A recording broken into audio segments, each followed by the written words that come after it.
Gálatas, capítulo 4. Um versículo só.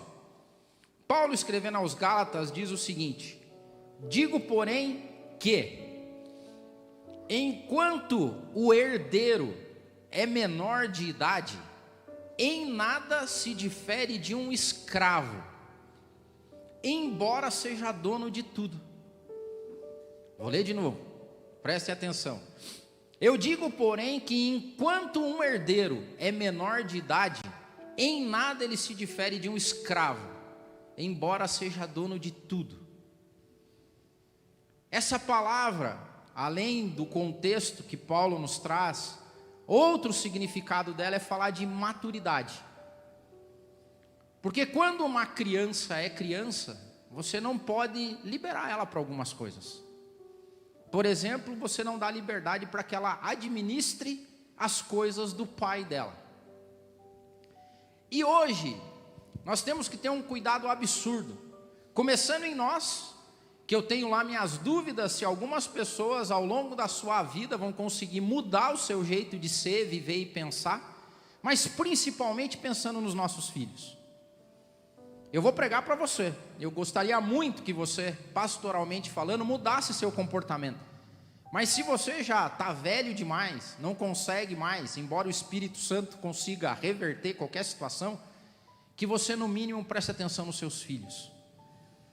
Nós vivemos hoje uma sociedade que caminha para duas vertentes muito fortes: sexualização precoce e maturidade tardia.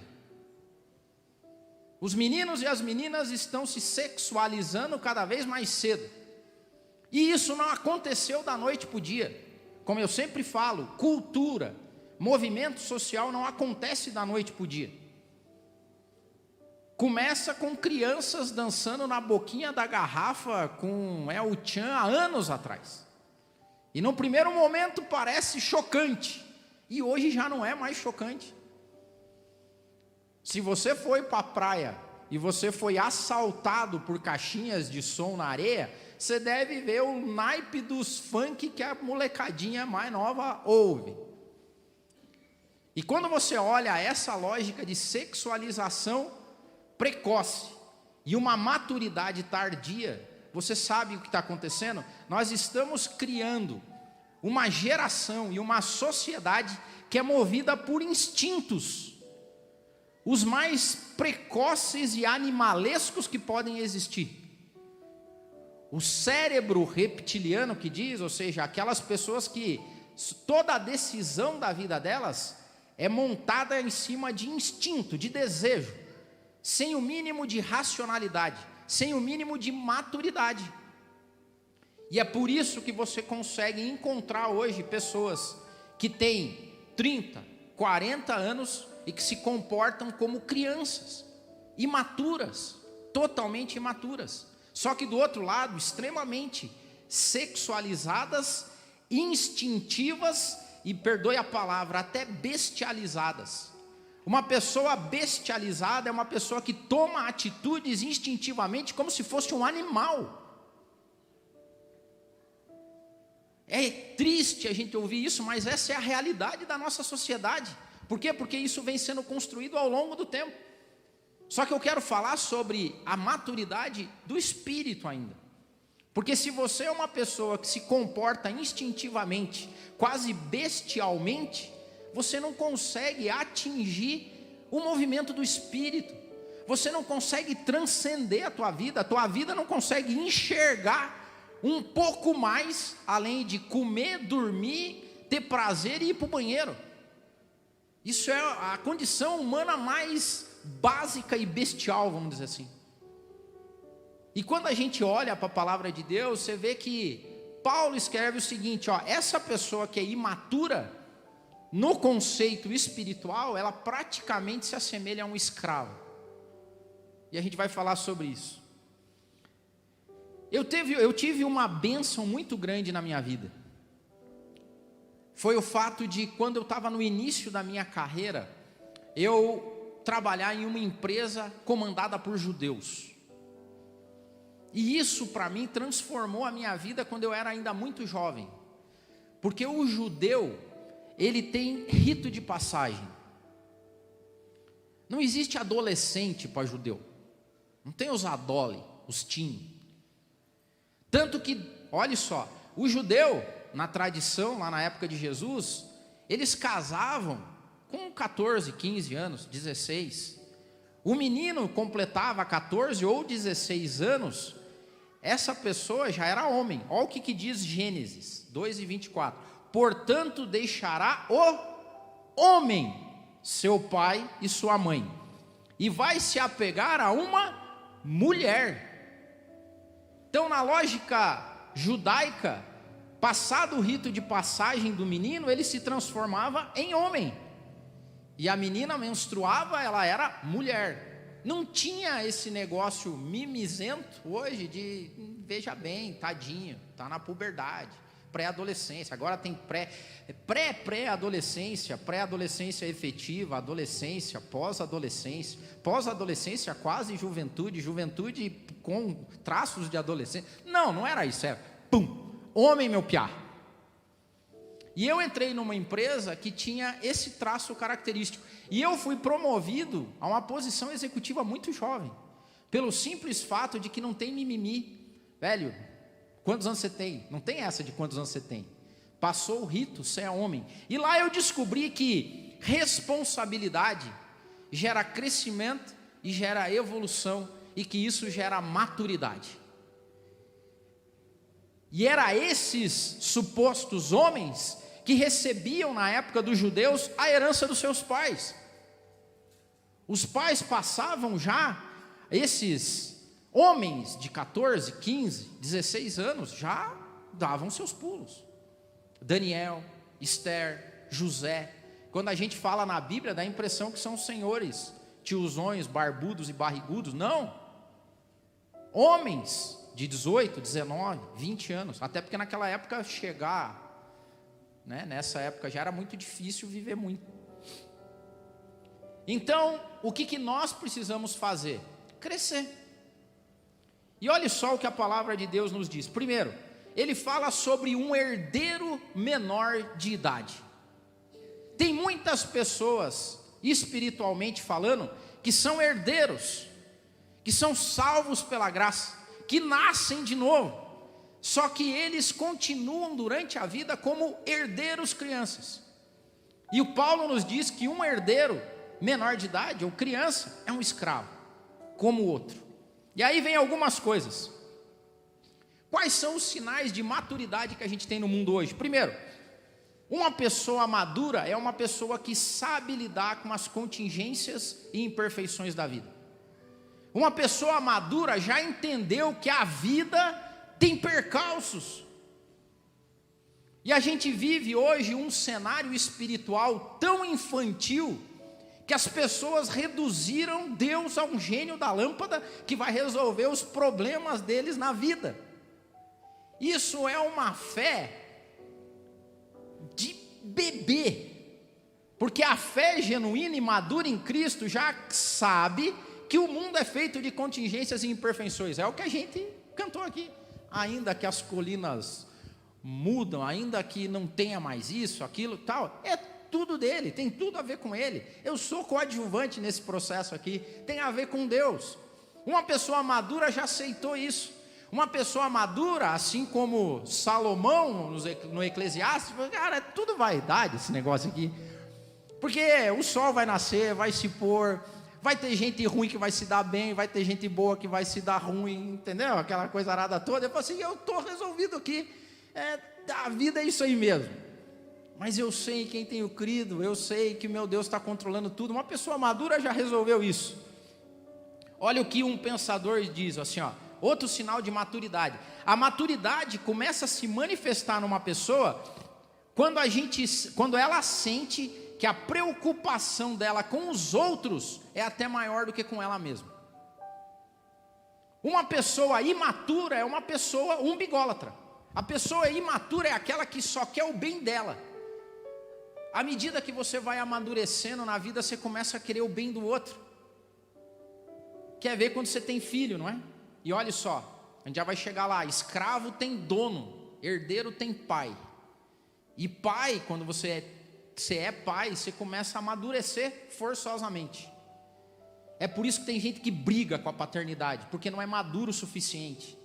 Porque tem filho e filha e continua ainda querendo viver a vida de mocinho, adolescente, achando que só ele importa. Mas quando você tem um filho, uma filha, você amadurece forçosamente. Esse é um sinal de maturidade. Autodisciplina e autorresponsabilidade. Pessoas maduras não precisam que outros fiquem dizendo para ela o que ela precisa fazer, como tem que fazer. Uma pessoa madura é autorresponsável, é autodisciplinada. Não é mais aquele que a mãe e o pai têm que entrar no quarto para acordar ele porque ele perdeu o horário. A pessoa, à medida que vai amadurecendo, nem o despertador precisa funcionar mais, porque ela acorda alguns minutinhos antes, ela já sabe.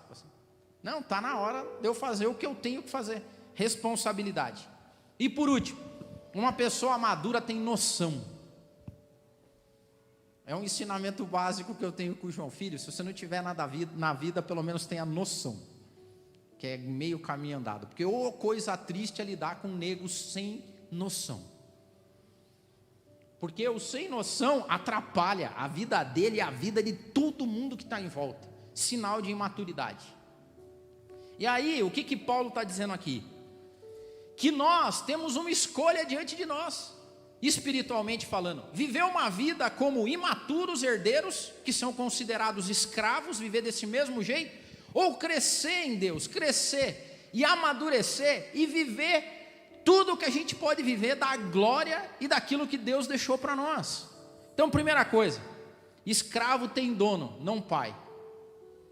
Tem pessoas que se submetem à escravidão psicológica, intelectual e emocional. Pessoas que precisam de gurus, bispos, pastores, líderes, e que se submetem a uma escravidão psicológica, emocional e intelectual. Que vida difícil essa! Que vida cainha! Que vida pequena! Por quê? Por preguiça de evoluir, por preguiça de amadurecer. Sabe aquele que não sai de casa? Aquele filho de 40 anos, que vive dentro de casa, com os cuidados do pai, da mãe? Escravo de conforto. Escravo de alguém que diz, eu oro por você, eu leio por você, eu estudo por você, eu prego por você, eu faço ação social por você, eu evangelizo por você, você só traz o seu dinheiro, deixa aqui, o resto você faz. E essas pessoas criam amarras psicológicas, intelectuais. Porque tem pessoas que quando você começa a crescer em intelectualidade, você vai chegar e falar assim, meu amigo, da onde que você tirou essa informação aí? Qual foi a tradução e sabe, que você fez? Porque intelectualmente não casa. E Deus, gente, Deus está acima de ciência. Deus está acima, mas não quer dizer que você vai negar algumas coisas, que são leis divinas, feitas por Deus. Tem gente que se submete à escravidão intelectual, gente. Escravidão intelectual. Pior é quando você tem uma escravidão emocional. Que são pessoas fracas na sua vida emocional, na sua vida espiritual, e que se submetem a julgos de pessoas que a escravizam ainda mais. Dizendo que a sua bênção passa por alguma pessoa, ou que a sua maldição passa por alguma pessoa, fazendo pouco do sacrifício de Jesus na cruz do Calvário, que morreu para que todo aquele que nele crê tenha acesso a Deus pessoalmente. E a gente vive esse tipo de escravidão, e tem pessoas que são herdeiras, salvas em Jesus Cristo, e que vivem vida de escravo, quando são herdeiras de todo o conhecimento, de toda a graça, de toda a beleza, perspicácia, imaginação, criatividade que nosso Deus nos deu. Que mais? Pessoas que se submetem a uma escravidão de hierarquia, de poder, de mando, e não no amor e no relacionamento. Pessoas que se submetem a hierarquias loucas, tresloucadas, de pessoas que ficam governando rebanhos que não são definitivamente a igreja, porque a igreja de Jesus Cristo é capitaneada por um pastor diferente. Porque o pastor, o nosso verdadeiro pastor, sabe o que ele fez? Ele abandonou a glória dele, sentava na praia, fazia um peixão com a galera, vamos comer junto. Andava, conversava com as pessoas, tocava elas, não usava roupa diferente, não tinha lugar para sentar diferente, não tinha casa diferente, nem casa ele tinha. Ele vivia com a comunidade, ele vivia com os seus. Cafarnaum talvez seja o lugar onde Jesus mais passou e ficou. Quando você vê, era ali o lugar que era meio o hub de Jesus era Cafarnaum. Dali ele conversava com a galera e tal, mas ele vivia no meio do povo. Jesus não tinha problema das pessoas chegarem para ele e dizerem o que ele achava. Ele dava liberdade para essas pessoas, nunca criou amarras para que as pessoas ficassem com ele por causa do poder que ele tinha. Ele chegava e perguntava: o que a galera anda falando de mim? Se fosse hoje, Bruna, Jesus chegaria e falava assim: o que estão falando de mim nos grupos de WhatsApp? E a galera falando: estão falando umas coisas assim e tal. E Jesus falou: e vocês, o que acham que eu sou? Quando uma galera começou a deixar de seguir Jesus, ele não se preocupou, falou: deixa aí. E olhou para os discípulos, ainda falou assim: não estão a fim de ir com eles também? Jesus nunca colocou medo nas pessoas, tipo assim: se vocês irem embora, não garanto, hein? Vai que você se afasta e dá algum problema. Vai que você sai da minha igreja e a maldição chega. Jesus nunca falou isso. Jesus, pelo contrário, Jesus subiu ao alto do monte, olhou o povo e chorou. Chorou porque eles não tinham entendido o dia da visitação deles. Esse pastor se colocou no alto do monte e falou assim: Jerusalém, como eu queria ser como uma galinha que abriga os seus pintinhos debaixo das suas asas. Mas Jesus já sabia o que aconteceria, não porque aqueles herdeiros seriam esquecidos, mas porque eles seriam tratados como escravos, sendo que eles são herdeiros, não precisariam daquilo. E Jesus chorava por ver a escolha das pessoas. E é a mesma coisa que eu acho que Jesus chora até hoje. Olha para o povo e fala: vocês estão vivendo uma vida de escravos, e vocês são herdeiros. Eu comprei para vocês a vida abundante. Eu paguei os pecados de vocês. Por que vocês se submetem a esses julgos ainda, a essa escravidão? E é isso. E escravo, por último, escravo não tem consciência, escravo não tem poder de decisão. Escravo acorda todo dia e o dono dele fala: você vai cortar essas coisas, você vai ir lá para a lavoura, você vai dar comida para o gado. Não tem escolha. E é por isso que hoje pessoas precisam de julgos. Por quê? Para dizer para elas: você vai acordar agora, você vai fazer isso, você vai cortar aquilo, você não vai tocar nisso, você não vai beber aquilo, você não vai andar com essas pessoas. E se submetem a um jugo de escravidão. Escravo não tem pai, escravo tem dono. E Deus, na pessoa de Jesus Cristo, que é o nosso, não só o nosso dono, é o nosso Criador, Ele vem para Jesus, através de Jesus, e se revela e fala assim: eu nem servo chamo vocês mais, eu tenho vos chamado amigos, porque tudo que o meu Pai me fez conhecer, eu falo para vocês também. No ministério de Jesus não há segredo. Tipo, esse é um tema que nós devemos discutir no conselho master dos bispos. Jesus não teve isso. Jesus chegava: e o que nós vamos fazer hoje? A galera opinava. Esse era Jesus. Herdeiros ou escravos? E aí, essas pessoas escravas, elas mesmas se colocam em problemas, não aproveitando tudo aquilo que Deus deu. Primeiro, você começa a ser escravo de uma consciência que não é tua. Sabe o que aparece? O medo e a culpa. E o medo e a culpa não é porque você quer ser cristão. O medo e a culpa é porque o teu pastor pode saber. Se o meu pastor sabe o que eu estou fazendo aqui. Isso não é a consciência, isso é uma consciência cauterizada. Isso é uma consciência escrava. Porque não tem a ver no relacionamento teu com o MAP ou com o DEL, com quem quer que seja. tem a ver com o que o Espírito Santo está fazendo no teu coração. Se o Espírito Santo não se entristece na tua ou na tua vida, se você não sabe que alguma coisa que você faz entristece o Espírito Santo, ou te coloca, não somos nós, galera. É o teu relacionamento com Deus, com o seu Pai, não com o seu dono. Nós não somos donos de ninguém, não queremos ser, eu não quero ser dono de ninguém. Mas eu quero, como um pastor ou como um ministro do Evangelho, levar você à fonte de águas, a te encontrar com um verdadeiro dono da sua vida, que não se porta como dono, mas se porta como pai. Como é que nós vamos orar, Jesus? Vocês digam, Pai nosso. Não, Paizinho nosso. É essa a relação. Você começa a ser escravo da sua falta de disciplina e falta de responsabilidade. Pessoas que não têm o mínimo de responsabilidade com a sua vida espiritual, que não oram, delegam oração.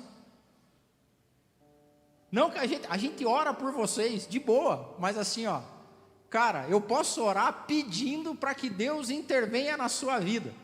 Só que o fato de você orar, de você não orar, vai te fazer um completo escravo das situações da vida. Por quê? Porque você não tem relacionamento com Deus, porque você não conhece Deus. E é triste isso, porque como a gente falou na escravidão intelectual e na escravidão espiritual, nós não temos pessoas com discernimento de espíritos. Porque quando você tem um relacionamento presente com Deus, alguém que não tem chega perto de você, você já... não vai rolar isso. Da onde você inventou essa aí? Porque você é cheio do Espírito Santo. E a luz coaduna com a luz, você se encontra com as pessoas. Por último, aqui nesse tópico, pessoas que são escravas ou herdeiros imaturos, vivem escravos dos seus pecados. E o pecado aqui eu vou elencar, não, falar assim, se é isso, é aquilo. Paulo já tinha dito, ó, vocês pecam, sabe? Vocês pecam porque vocês ficam colocando regrinha. Isso aqui você toma, isso aqui você não toma. Isso aqui você bebe, isso aqui você não bebe. Isso aqui você vai, aqui você não vai. Isso aqui com essa pessoa você fala, com aquela você não fala. Isso aqui você veste, aquilo você não veste. Isso aqui você faz. Paulo diz o seguinte, isso aí tem aparência só de santidade, mas que para a regra prática da vida espiritual não tem efeito algum. Porque a lógica aqui tem a ver com concupiscência. As pessoas que são escravas, elas sofrem da concupiscência da carne, a Bíblia fala, da concupiscência dos olhos e da soberba da vida. É por isso que às vezes você vê pessoas que não comem aquilo que acham que não deve comer, que não bebe aquilo que acha que não deveria beber, que não anda em tal lugar. Só que você vai ver, ela é uma pessoa levada pelos desejos da carne, tem olhos impuros e vive através da soberba da vida.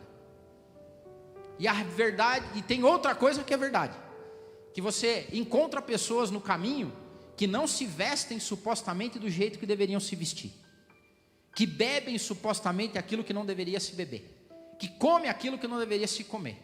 E quando você começa a andar com aquela pessoa, você vê que ela é livre da concupiscência da carne, que tem olhos bons e que não te olha com olhos soberbos. Porque essa pessoa, mesmo às vezes não sendo filho, não se comporta como escravo. Mas nós, não. O fim dessa história toda é que a vida de escravo é uma vida miserável. O escravo, ele deseja no final da vida morrer. Porque uma vida de escravidão é uma vida que deseja a morte. Mas nós aqui, eu quero crer que não existam escravos aqui, nem me assistindo. Mas se tiver, eu vou orar para que Deus te livre, te salve, que as cadeias da escravidão sejam definitivamente desfeitas na tua vida.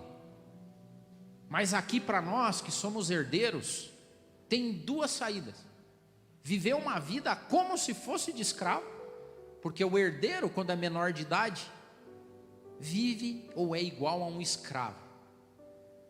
Mas tem aqueles herdeiros que crescem, que fazem o seu rito de passagem e que recebem do seu pai a herança que lhe é devida e entram no modelo da mordomia. Que o pai chega e fala assim: filho, filha, homem, mulher, está aqui toda a minha herança. Viva abundantemente. Aproveite tudo o que eu te dei. Não como aquele filho mais velho que reclamava do pai quando o filho novo chegou. E o pai fala assim: você está vivendo como escravo porque você quer, ô bobão. Porque tudo que eu tenho é teu. Não fez a festa porque não quis, não matou o cordeiro porque não quis, não chamou os amigos para o churrascão porque não quis, porque é tudo teu. Sou teu pai, está aqui. Tudo que eu tenho é nosso. Não usufruiu porque não quer, porque vive como um escravo. Mas não como o outro filho também, perdulário, que sai fora do pai e vive como escravo no pecado daí. Nós queremos ser aqueles filhos que dão orgulho no pai, sabe? Eu peço assim. Romanos 8,17 diz assim: se somos filhos, então somos herdeiros. Herdeiros de Deus e co-herdeiros com Cristo.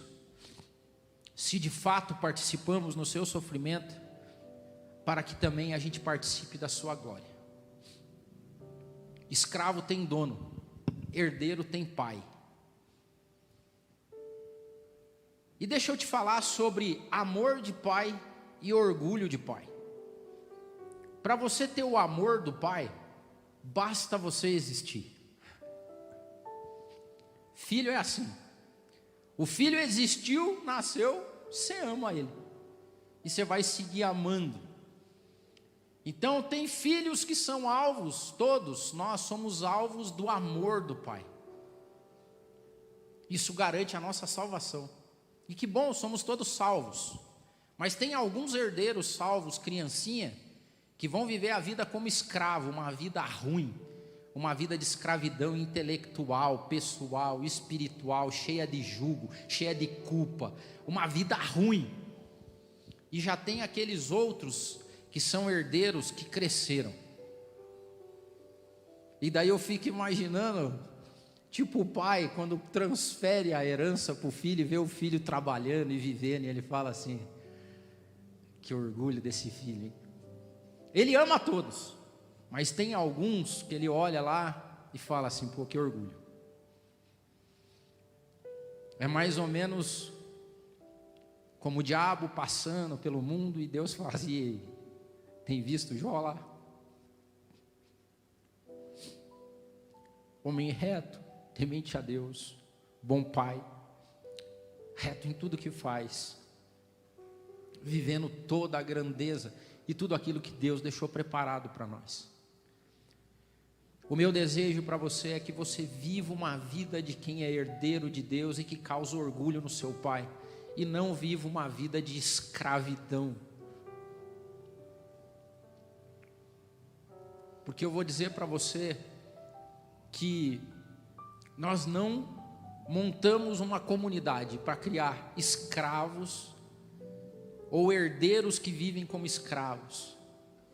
O nosso desejo é que todas as glórias, bênçãos e vida que Deus conquistou para nós na cruz do Calvário sejam parte da nossa comunidade, da nossa vida.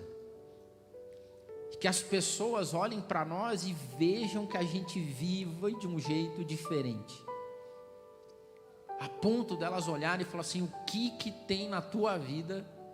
E daí você vai falar assim: então, eu amo esse então. É isso que nós temos, é isso que nós buscamos. Se coloque em pé, eu quero orar por você, mas eu queria que você fizesse votos.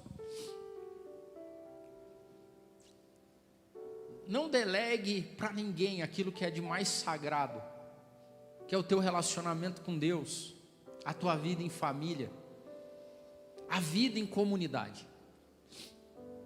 Essa semana eu almoçava, eu e o Edu, a gente conversava sobre decisões que as pessoas tomam errada pela falta de prioridade na vida. E quando você vai ver essas pessoas que tomam decisões na vida baseado em instinto, decisões que são da moda, ou decisões quase bestiais, você fala: que vida medíocre uma pessoa vive, quando ela pode e deve viver a vida plena que Jesus nos conquistou na cruz do Calvário. Eu disse certa vez que, e eu reforço muito isso, se você entender que Deus é teu Pai, você precisa entender isso, você precisa viver isso, a tua vida vai ser vivida de um jeito diferente, porque não tem coisa pior para um pai ver um filho não vivendo. Você já imaginou? Você tem um filho e o teu filho não vive, não brinca, não faz as coisas, não sai com os amigos, não vive a vida plena. Que desgosto que é para um pai. Contamos esses dias, a Jo descobriu que o João sofria bullying porque ele voltava para casa com a roupinha limpa. E quando ele voltava com a roupinha limpa, a Jo falou assim: tem alguma coisa errada. Por quê? Porque meninos e meninas não voltam para casa com a roupa limpa. Eles vivem, eles caem, eles se machucam, eles ralam. E é isso que Jesus fala e chega assim, porque nós chegamos perto do Pai da gente, e é nessa vida que a gente vai viver, a gente vai dar nossas escapadas e tal, mas o Pai está falando assim: viva, filho, porque depois você volta para casa e o papai lava a roupinha, limpa os machucadinhos, mas a maior alegria de um pai é ver um filho vivendo, e jamais como escravo. Nós somos herdeiros em Cristo de tudo que Ele conquistou na cruz do Calvário. Tome posse disso. Viva uma vida plena, viva uma vida de gente grande, e você vai começar a tomar todos os frutos do que isso significa. Se isso é verdade na sua vida, eu quero que você ore pedindo isso a Deus. Pai, eu começo essa oração te pedindo perdão, Pai. Perdão porque nós temos falhado como filhos. Nós temos vivido uma vida de escravos, Pai amado, nos submetendo a julgos que depois jogam contra a gente mesmo, porque nos transformam escravos dos nossos próprios pecados, por andar longe de Ti, por não ter a inteireza e ter tudo que o Senhor conquistou para nós. Eu te peço, Espírito Santo, que se isso for verdade, se essa palavra encontrou guarida nos corações das pessoas que me ouvem, que o Senhor Espírito Santo entre, e que esse ano seja um ano de crescimento espiritual, que seja um ano de relacionamento, que seja um ano onde braços sejam fortalecidos, pernas fortalecidas, que os nossos entendimentos, ó Pai, os nossos pensamentos sejam renovados. E a maior bênção de todas, Pai, eu te peço, te rogo, é que os nossos filhos não sejam escravos.